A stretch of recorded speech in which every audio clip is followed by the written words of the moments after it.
Baba, tinokutendai matimutsa zvakanaka mangwanani ano. Tinokutendai Jehovha nekutipa mukana wekuona rimwe zuva zvakare. Mwari wedu, tinongouya kwamuri nematambudziko edu mumaoko enyu.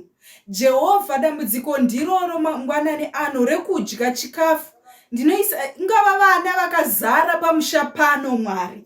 Vana vakazara vanoda kudya Jehovha, imi ndimi mupi wechikafu.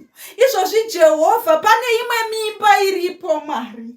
Mimba ine baba vasiri kutomboda kana kutaurwa zita ravo.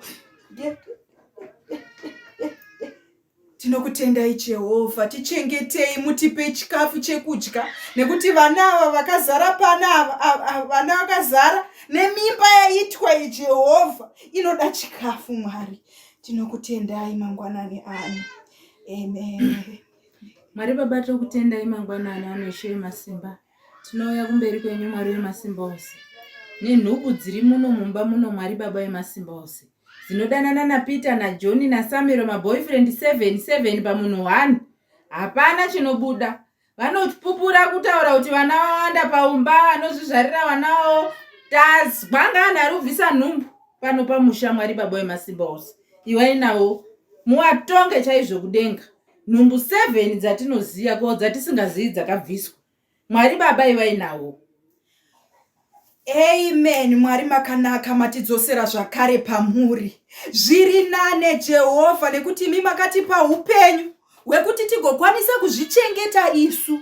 Alright Mwari, imi vanhu vanotaura zvakashata kuti maboyfriends mai zvese zvakawanda, asi imi Jehovha ndimi wekumusoro kudenga munoziva, nekuti makatipa mukana wekuti tisaunze chinhu panyika pano chatisingazogoni kuchengeta. Vanhu havasi kuguta kana kuzvichengeta, vabereki vedu havachatotipi zvatinoda. Handichatokwanisi kana kurara pandinoda nemakuwana nemasenemu pano pamusha pakuita kunge pazuu pano. Pakuita kunge pazuu pano Mwari. Mitupo 7 mofu shonga hungwe moyo dziva pamusha 1. Ndinokutendai Mwari nekuti munondipa mukana wekuva munhu wakanaka, nekundiita mutsvene pamberi penyu Jehovha. Amen and amen. Munamato wako rudoidza kutaura inini kuti vana vangu vakawanda panapa. Vana 5. Iwe nhumbu wakabvisa dai kuri uzvaro sana ana 12 here panapa. Naisisi ndambuti saka munamato wako kuti vana vakazvara munotuma vana vangu 1 panapa nekuwanda kwakaita munavatumire. Kumba anotsvaira zvese vanodi munavatumire. Ina handisumboziva kuti mambonyu. Saka nyaya yako iri papi yauri kutaura munamato rudzivo. Kuti vana 12 vana mhofu vana ndio vana mhofu vana asi ndiri kubara hama dzangu ko iwe. Hauna kana mwana 1 nhumbu wabvisazvo.